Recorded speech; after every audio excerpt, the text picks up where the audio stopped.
Well,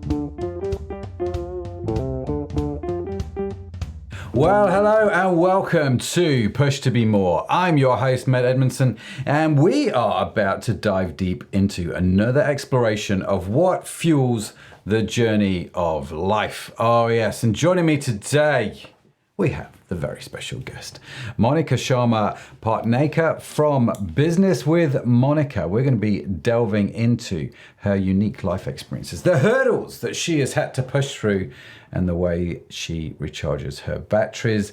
Looking forward to this, Monica, not going to lie. Now, don't forget, you can find all the detailed show notes and complete transcript of our conversation over at pushtobemore.com. And hey, listen, while you're there, why not sign up to the newsletter if you haven't done so already? And every week we will send you all the show insight, links, goodies, all that stuff direct to your inbox, which is absolutely free and absolutely amazing. Now, this episode is brought to you by Orion Media, the magic behind the scenes that put my teeth back in. The magic behind the scenes that lets entrepreneurs and business leaders like you and me amplify our voices by hosting our own podcast. Oh yes, but why start a podcast? Very good question. Let me tell you, my podcasting journey has been nothing short of transformational. It's not just about marketing, it's about community and meaningful connection. It really has given me a platform to celebrate my customers, my team, my suppliers, and created a ripple of impact. Oh yes, far beyond what I could have imagined. Now, I get it. There is the whole technical side of it. That can feel daunting. The setup, the distribution, strategy. I mean, the list goes on and on and on. And honestly, who wants to get tangled up in production? That does not sound like fun. It's something that I definitely don't do in my own podcast. And this is where Orion Media steps in. They are the backstage crew that makes sure your show goes flawlessly. You get to do what you love, which is engaging with incredible people. And Orion Media takes care of all the nitty-gritty. So if you're wondering whether podcasting is the missing piece of the puzzle in your marketing strategy, and it probably is, it's time to have a chat with Orion Media. Check them out at orionmedia.com. That's AURION media.com. Now, listeners, imagine if the essence of a brand was like a dance, infused with the warmth of chai and the vibrancy of global cultures. Enter Monica. Oh yes, the brand mentor, the chai fanatic and dancer at heart, born in the Netherlands, enriched by Indian heritage and global by every measure, Monica crafts brand stories with a unique blend of intuition and analysis. Now, with over 18 years under her belt, from coaching Google partners to champion small businesses, she's the beacon for those navigating the vast seas of branding. So if you're seeking a compass that points towards genuine connection and meaningful impact, Monica is your guide. Oh yes, I'm loving these bios. This is awesome. Monica, welcome to Push to Be More. It's great to have you on this particular podcast, because it's fair to say this is not the first podcast we have recorded together. No, so thank you for having me on again. And what a bio, what an intro. I'm smiling here. No, it's so great to be on here again. Thank you. Yeah, no, it's great to have you back. It's great to have you on yet another podcast. We actually recorded a podcast for the e-commerce business. You've also done some training inside e-commerce cohort, which went down very well. We did that last month. And so, yeah, I mean, you know, here we are on Push as well. So it's great to have you. Great. And you are hailing from the very warm, very sunny Netherlands right now. Who would have said ever, right? Yeah, who would have said? So let's dig into it. Let's get straight into it, right? The podcast question. If you could have your own podcast and you could have any guest on the show from your life, past or present, that's had a big influence on you, who would be on your guest list and why? That would have to be my mom. It would have to be. Is there any reason why it would have to be your mom? I think she's one of the biggest influences in my life. And I think so many podcasts, we're always talking about people who inspire you. It's always these big names. But I think often we find people around us in our everyday lives that have had really huge influences. And I would love to talk about things like that. Actually, I've actually Yeah. thought about starting a podcast, and my mom has been one of the biggest influence in my life. She's a single mom, raised Mm. us here, both my sister and I, since we were like 4 or 6 in Holland on our own, in a country that wasn't hers, right? Yeah. She came from a background where women were not encouraged to work. You were allowed to finish studying, but you're not supposed to work. And to make it then in a country as a receptionist, getting us, despite that, through a private international schooling on that same salary, somehow finding her way to invest in some real estate to make a better life for all of us, fighting cancer 3 times. I think everything where I am today is because of her. She encouraged us to study, to do well in life, without the pressure that you would find sometimes traditional Indian parents putting on their kids. So it was, my world was my oyster. I was allowed to choose what I want to do, but at the same time, she encouraged us, to at least study and finish Wow. our education. And she's still there today to help us every time with her grandkids. She's the one in the kitchen cooking for all of us, and making our life that much easier every day still. Fantastic. What a legend. Yes. So got through cancer 3 times. I'm actually living with it the 3rd time, so it's not curable anymore, but they're able to keep it stable, and it's already been about 7-8 years. So knock on wood that it stays like that, but yeah. Wow. And how did your mum end up in Holland?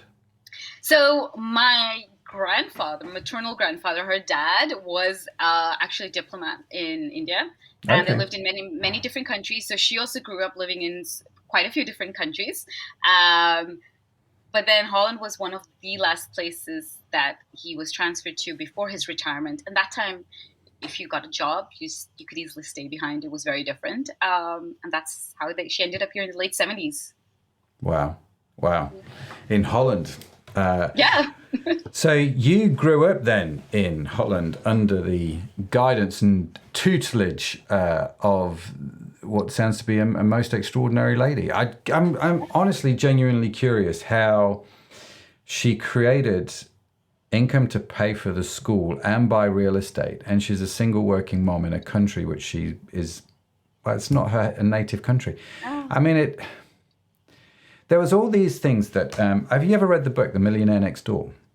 No, not the one. So this book is an old book. I say old book. It's maybe 10, 15, 20 years. It's not really old, but it's not like the Bible old. But in this book, they did a whole bunch of research about millionaires, and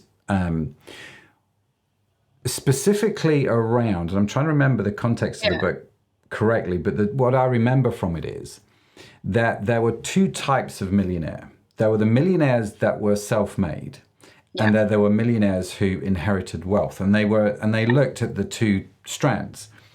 And so the millionaires who inherited wealth, as I suppose is not surprising, usually they squandered that wealth within a few generations because they didn't know what it took to create that wealth. And then the self-made millionaires, the ones that created wealth, weren't from lavish backgrounds. They didn't have the most extraordinary jobs. They had reasonable average salaries and somehow managed to leverage that in their journey of life to create incredible amounts of wealth, most of whom were immigrants. Yeah. Okay, that's interesting. Which I found super fascinating. So the people moved to a country which was not theirs, and they managed to figure out a way to create reasonable amounts of wealth on what seems like an insufficient amount to create that amount of wealth. And so as you're telling the story of your mum, this is what I'm thinking. Yeah, it is. It's some of those quiet strengths that you don't hear about, right? And somehow they're making things work. I always say I think she taught me so much. It's not always also about how much you earn. It's what you do with it as well, right? We didn't go on yearly big holidays and things like that. Every few years we went once to India back to meet my grandmother. So, there are obviously other sacrifices she made that growing up for us, which was normal. So we didn't feel like there was anything bad in our life or anything. We had a great childhood, but, she was quietly making the sacrifices for us so that we had a great life. And I think that's like those hidden parts, which I'd love to understand more about. What made her tick and what still makes her keep going.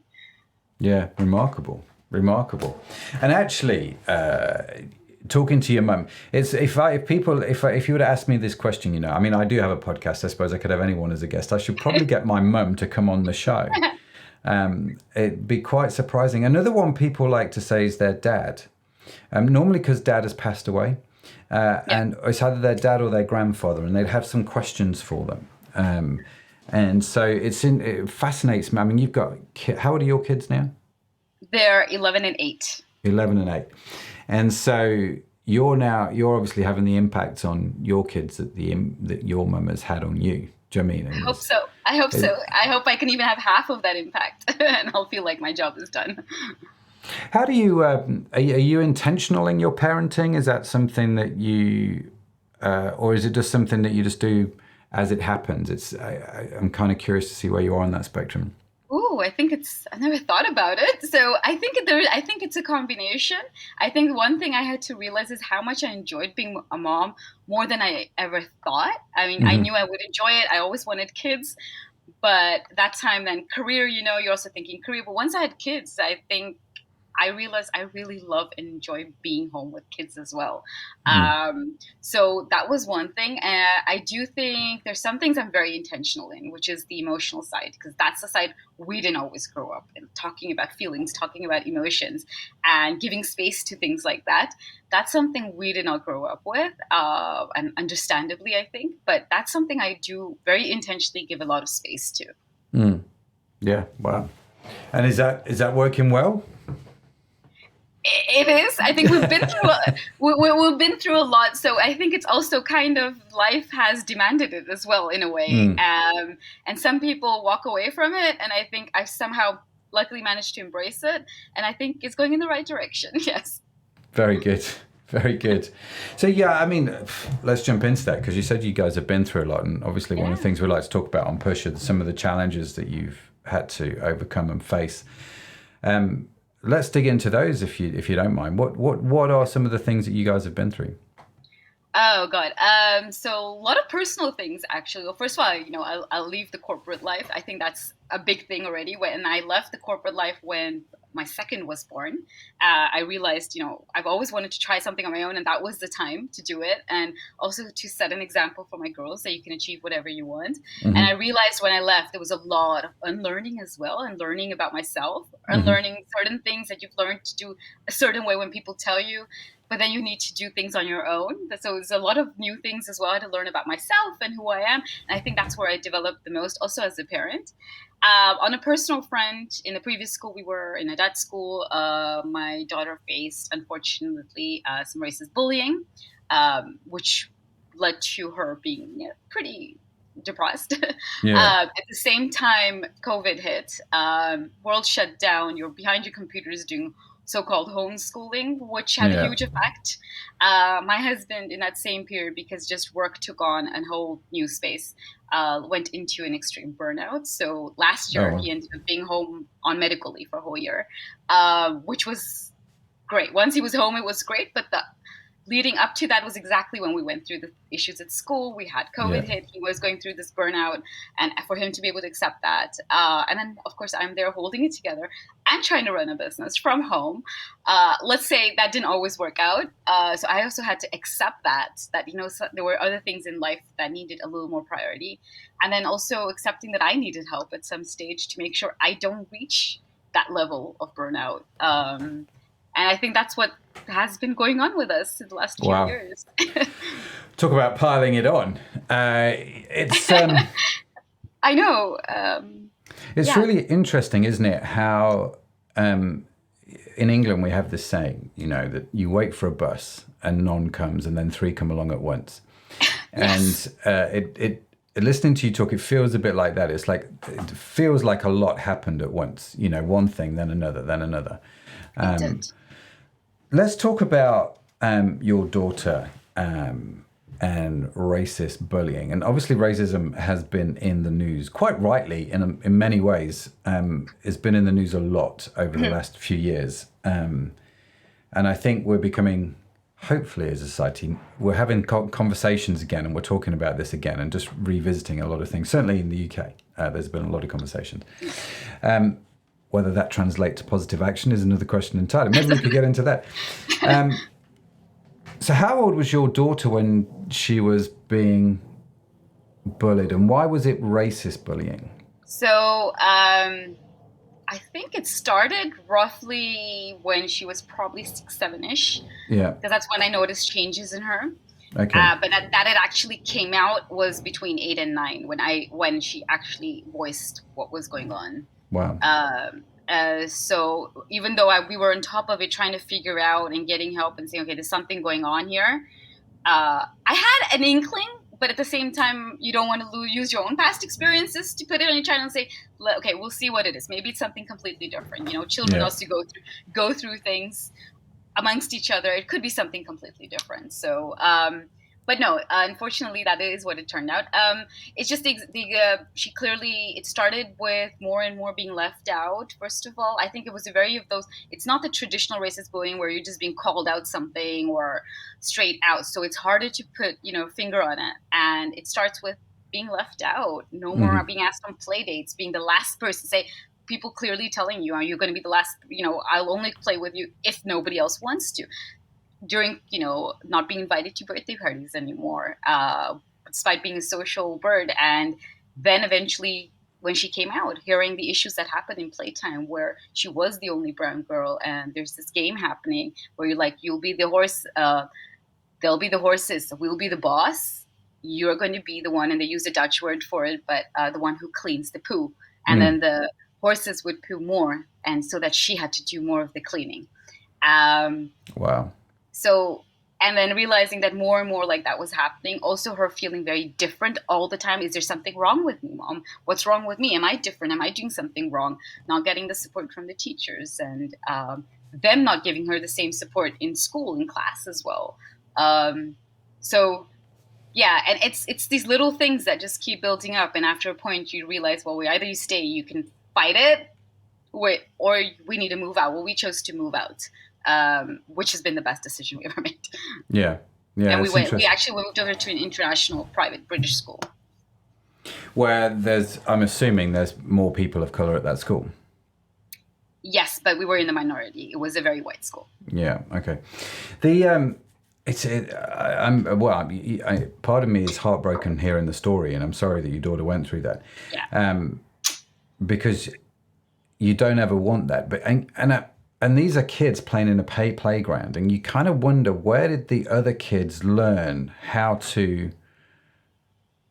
treat your daughter like that? Because was it conscious behavior, or is it just something that they have learned somehow? I think this is unconscious. I don't think they completely realized what they were doing.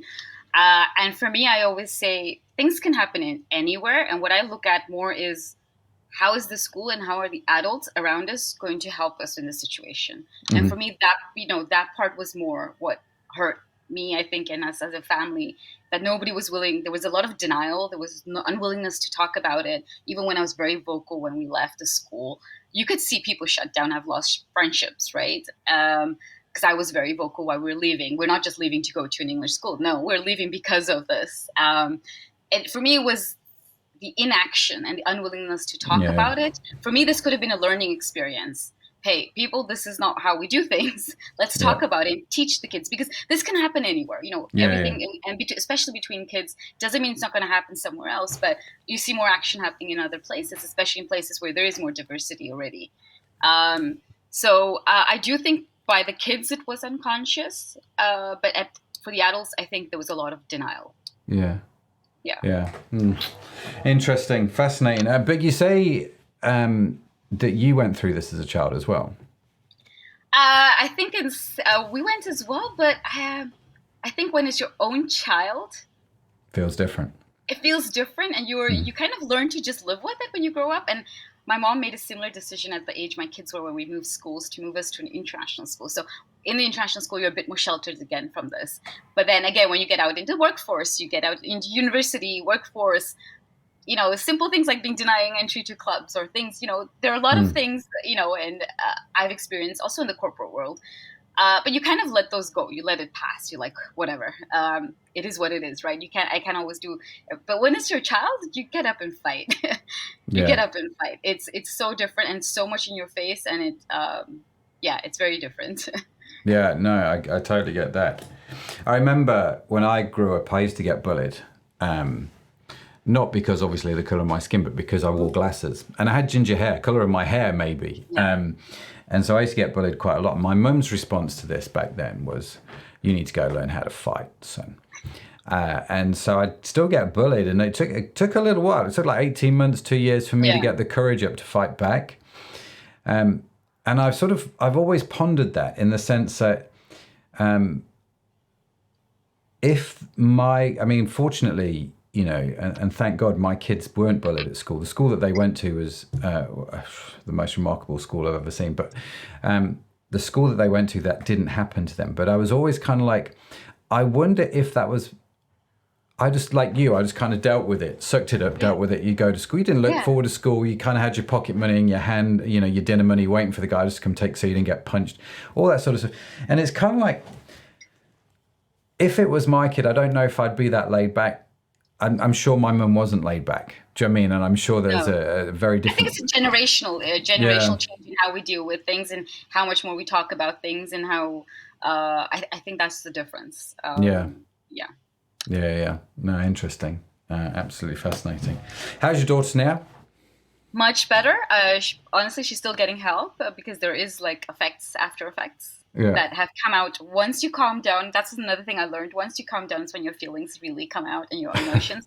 So that's when you need to learn to process. So now that she's in a better place, in a place where she's happy in school and feels safe, there is an internal bit of not feeling safe emotionally. So it's things we're working through as well, and we're making sure that she's getting the help that she needs.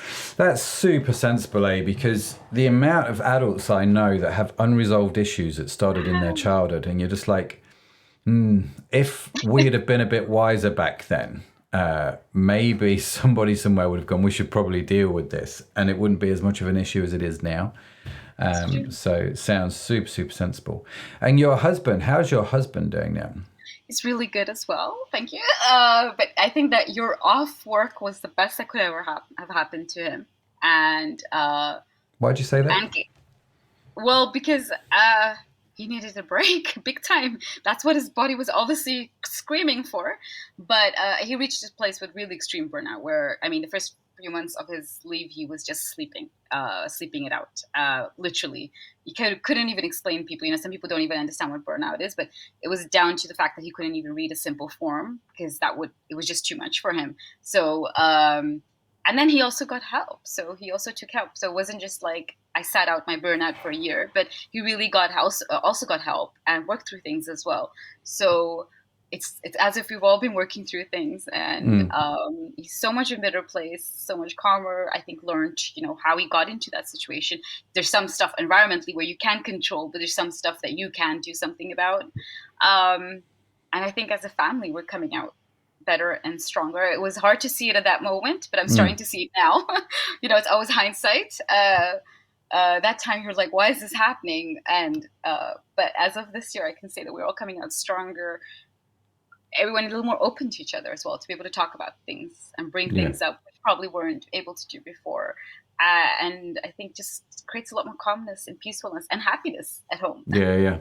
It's interesting, isn't it? Because at times like this, I find they're a great opportunity to recalibrate a lot of things. You don't enjoy them, but you can grow through what you go through. I think that's I use that phrase all the time. I've probably stolen it from somewhere, Monica, but you can grow through what you go through. Now, when we were chatting last time, I put it in my notes here because I thought it was a really interesting phrase. You said your husband is an Indian, and burnout is hard for an Indian man to take. You're not grown up with that. You literally... You grow up with the grind of working, and it starts from school. We were in India this summer, and I saw our friends' kids, same age as my daughters, and how they're having to study, what time they get up to go to school at like 5:30 a.m. I'm like, are you kidding me? The grind starts early, and you have to keep up in that society. It's even if the parents don't want to do that, they're like, but if we don't do that with them, they'll be left behind just because that's how the society there works. So it was...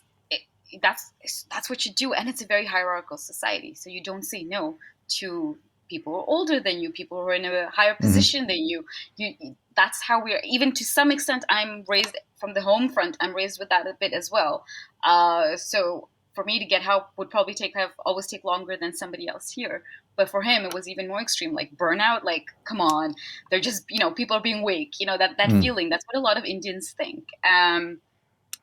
It had to reach, I think, that extreme for him to accept it, to see, wait, I'm not okay. And I'm in a country, I am living in a country which has a great system where I can stop, take a break from work and get the help, right? Yeah. This is, and that's where we are blessed and lucky to be in Holland, where that support was there. And his company actually really, really supported him through this process as well, which doesn't happen always either. So, yeah. So I'm curious. I mean, obviously we've talked about your daughter, talked a little bit about your husband. I'm not going to ask you too many questions about your husband because I think it's probably his story to tell. Exactly. Yeah.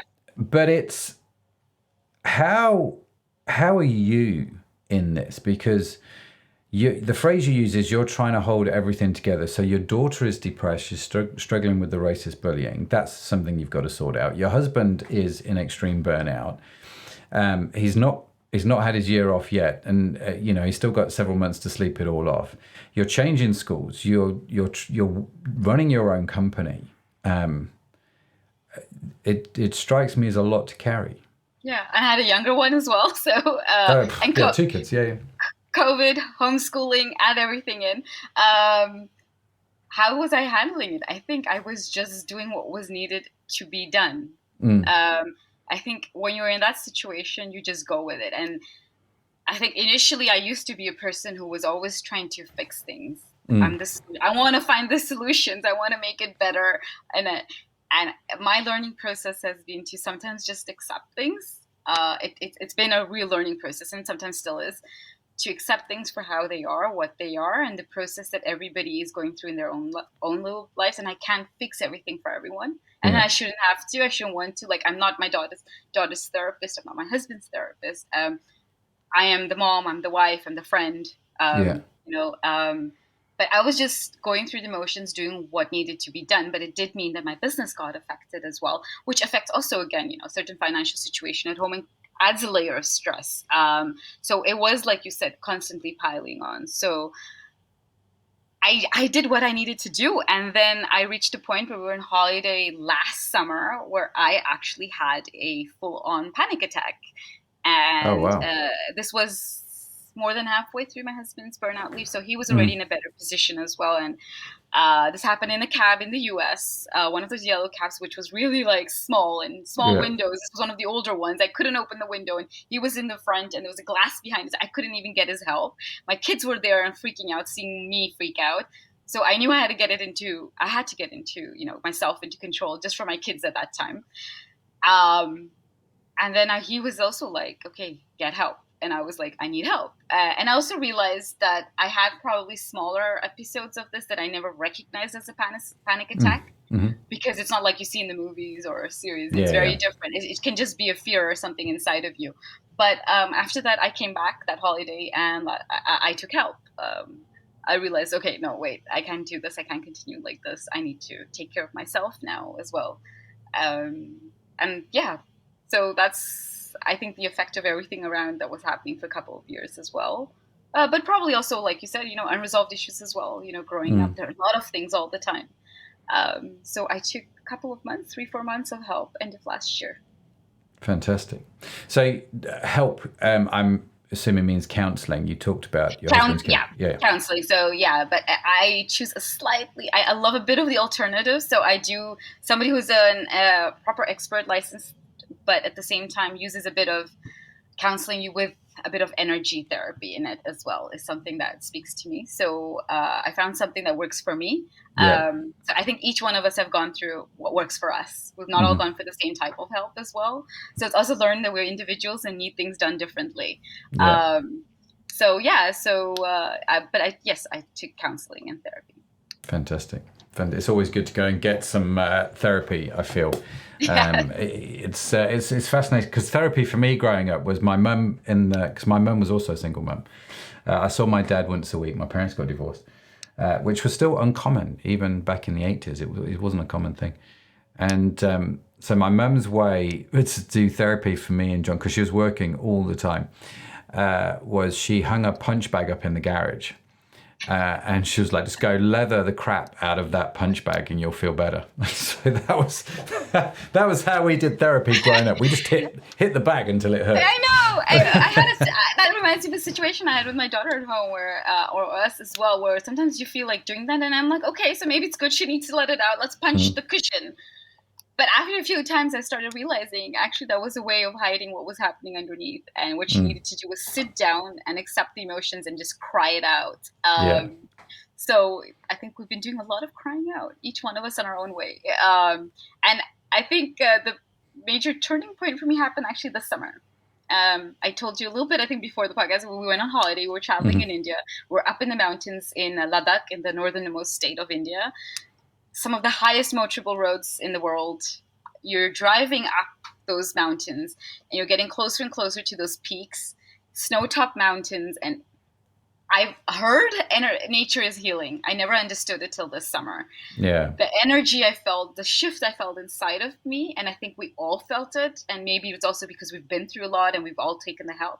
But the shift we felt this summer was huge, and I came back feeling so much lighter. Like I finally feel like we exited that tunnel before, you could see the light. We're reaching the end, but no, now I'm like standing in this ray of sunshine or something. But this huge shift and this peace and happiness I found within, it's so hard to describe. But it was like the spirit, like this kind of just energy that you felt up there in the mountains. And that was incredible. Fantastic. And you all sort of received that up on the mountaintop. I did. I think we've been talking about that a lot since we were back. Like all of us in some way or the other, between the four of us, just felt that incredible shift happen. Yeah. Fantastic. And you're right, there is something super powerful about getting out in nature and walking in the hills. The hills and water, I'm either at the beach or I'm in the hills. The two sort of places where my soul just can delight and find rest, and you're just like,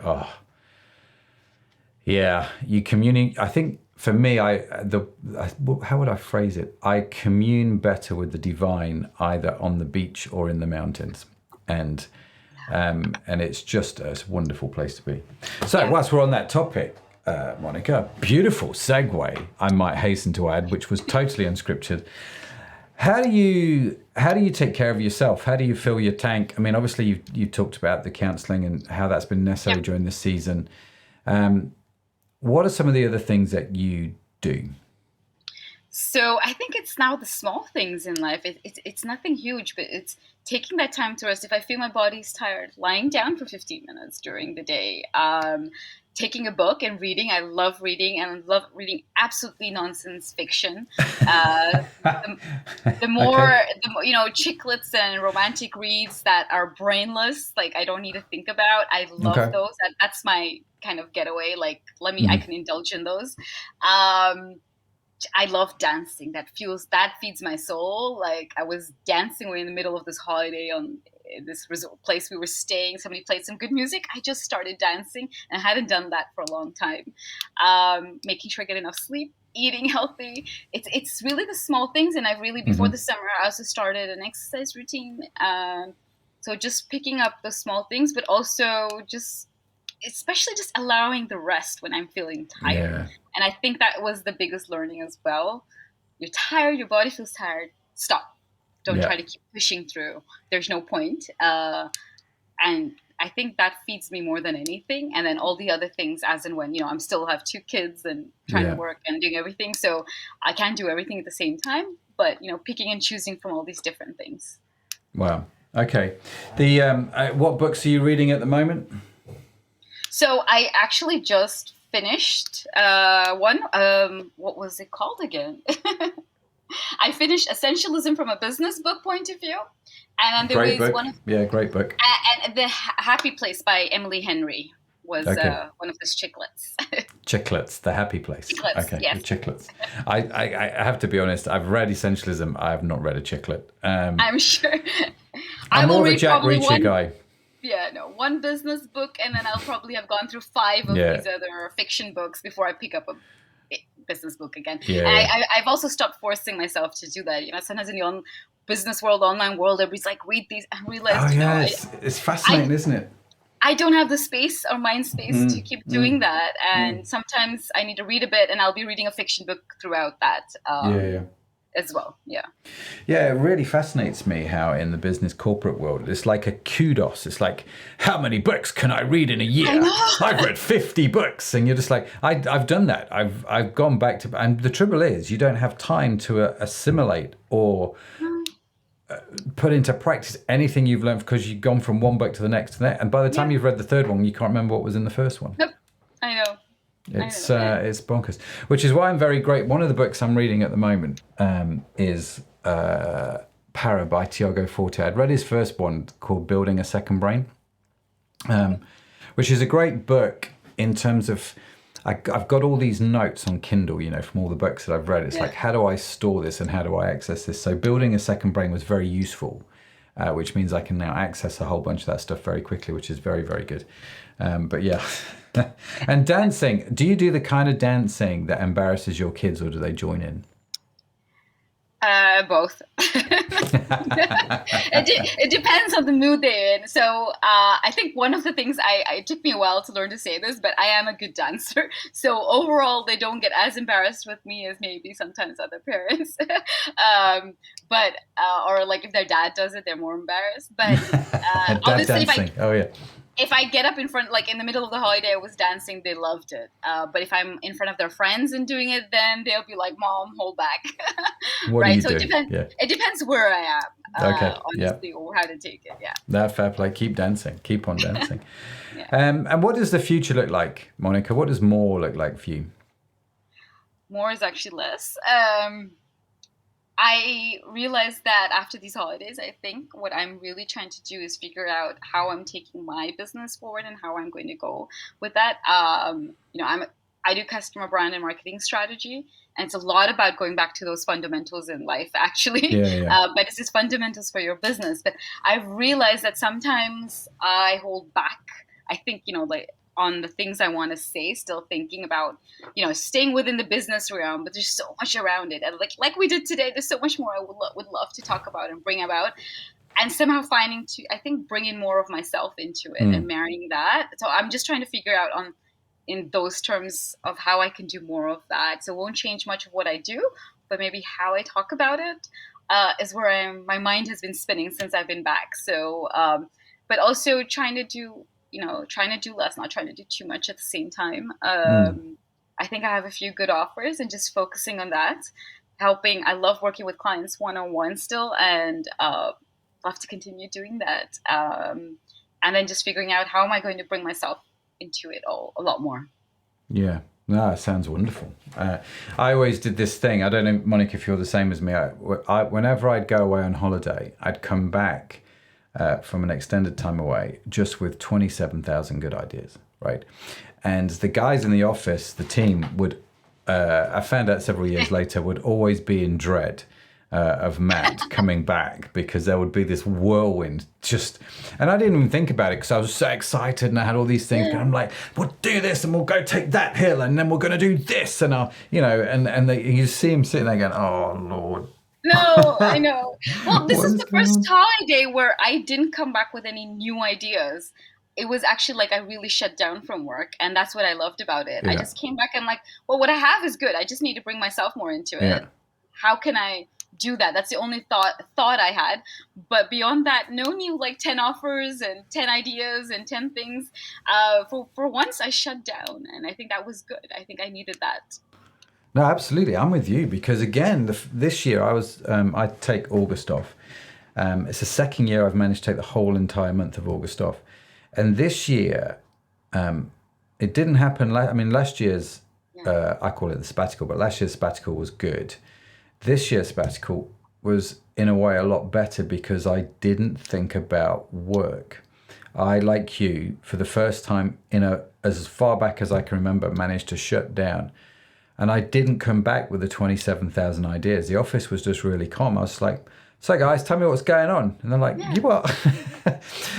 we're braced for impact, man. You'll just come back super chill.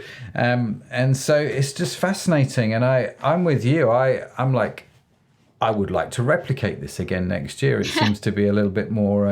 To be fair, I've had a few good ideas since getting back to my normal sort of modus operandi. But yeah, highly recommend that. Do that again. Right, Monica, I've slammed down the question box. I'm going to flick through the questions. You're going to tell me when to stop. Whenever you say stop, that's the question we're going to ask. Stop. Okay. Oh, I've got them on back to front. There we go. Let's do that again. Because I can't remember what question it was. I got confused. So let's do that again. Stop. Okay, right, let's go there. Okay, interesting question. Are you reluctant or open to bringing together people from different parts of your life? I'm very open. Okay, in what way? Yeah. Let's expand on that a little bit. I think I have a few close friends from each step of my life, and I'd actually love to introduce them together. And for me, those are the different closest people. So it's not like I have these big groups from different places, just a few close, one or two really good friends still from school, one or two from university, one or two from a life right now. Yeah. And I'd actually love to see that come together sometime and have them all together in one room. I think we're all spread out as well around the world, so it's not easy. Yeah. But I'd love to do that. And I'd love to see how that goes. Yeah. See how that would work. Yeah. Very fascinating. We've got quite an open house policy here. So a house is always busy. It's always got people in. People come and go all the time. We've had, Sharon and I, my wife and I, we've had lodgers ever since we've been married. And so we've got 3 people living with us at the moment, 3 lodgers, plus my boys are back from uni, plus Zoe's home. And it's just really, so we're constantly, like most Saturdays, like this Saturday I was barbecuing, put a load of stuff on the barbecue, got it on the table. And we had 10, 11 people around the table. I don't know. We do that quite a lot. And so I love this because it's always different people around the table, always talking to different people. And I find it all quite fascinating. So yeah, I'm a bit like you on that. And I may be born and raised in Holland, but in an Indian family. So we always have people around as well. So it's part of a culture. You never say no. People can walk in anytime. You're going to feed them no matter what time it is. And I get a lot of energy from talking and being around people. Yeah. No, some of the, one of the things I think the West is missing at the moment in terms of the way the culture has gone is it's become more and more isolated. And so I am always in admiration of cultures like India, where there is still this communal, it takes a village to raise a kid kind of thing. Everyone's sort of still, in some respects, it's not good to be in each other's business, but in a lot of ways, you're still doing life together. You're still around the table. You're still doing food. And I love that aspect about our life, that we have an open table. Yeah. We have some very good friends from India. They've been in the UK a while. Their kids are friends with my kids. Their kids are just awesome. Some of the funny, anyway. But we were around their house for dinner. I remember the first time we went around, we're hearing their story, an arranged marriage. He's slightly younger than me, and so I couldn't get my head around the fact that they'd had an arranged marriage, but they really liked each other, and it just was working really well. Lovely couple who cooked the most amazing food. I mean, just. And so Julie, who made this mango lassi, that mango lassi then became the stuff of legends, and she would drop it off around the house for the kids, and they just absolutely adored it. It was great. Oh, wonderful. Yeah. Wonderful. Listen, Monica, it has been great chatting to you. I've loved every minute. If people want to reach out, if they want to connect with you, find out more about what you're doing, maybe they need some help with some branding or whatever's going on, how would they reach out to you? How would they connect? Well, you can check my website, obviously, businesswithmonica.com. You'll find me under the same name on Instagram, and connect with me on LinkedIn, Monica Sharma-Patnekar. And then you can find my email address there as well and just drop me an email. I'm happy to get on a call and chat. Fantastic. Are you a bit of an Instagram lady? Or do you like the old gram, or do you just do it because it's a work thing? I like it, but that's what I realized. I was doing it too much with only the work part, and I think I want to bring more of myself into it again. I think I let it go for a little bit, but I love talking, so I love doing videos. I love going on podcasts, so that's how I do get energized through that. Yeah, no doubt. You should definitely start your own podcast then, because you just talk to people all day, every day. I think I've got like 4 or 5 interviews to do today. It's awesome. Love my job. It's just awesome. Listen, we will, of course, link to Monica's information, including her Instagram, in the show notes, which you can get along for free with the transcript at pushtobemore.com. And, of course, if you've signed up to the newsletter, and why would you not have signed up to the newsletter, that will be coming to your inbox. Monica, thank you so much for joining me yet again on another podcast. Loved this conversation, and great to hear about coming out of the other side of the tunnel as you climbed the mountain. I love that. Yeah, thank you for having me on and for having this conversation. No, it's been great. It's been great. Well, that's a wrap on another fab conversation. A massive round of applause. In fact, I need to do this, don't I? Hang on. A massive round of applause. Yes, for Monica for joining us. I really need to learn how to fade. Hang on, let me do this. A massive round of applause. For Monica, there we go, faded in now. It's much better, much more professional. Also, huge thanks to today's champion sponsor, Orient Media. For all you change makers out there like Monica thinking of starting your own podcast, do get in touch with them. It's definitely worth a conversation. Of course, you will find links to them in the show notes, but if you want to know more, head over to orientmedia.com. Now, remember to keep pushing to be more. And don't forget to follow the show wherever you get your podcast from, because we have got some more seriously compelling conversations lined up, and I don't want you to miss any of them. And in case no one has told you yet today, let me be the first. You are awesome. Yes, you are. Created awesome. It's just a burden you have to bear. Monica has to bear it. I've got to bear it. And you've got to bear it as well. Now, Push to Be More is brought to life by Orient Media. For transcripts and show notes, swing on by the website, pushtobemore.com. Big kudos to the team that makes this show possible, including the legendary Sadaf Bainon and Tanya Hutzelak.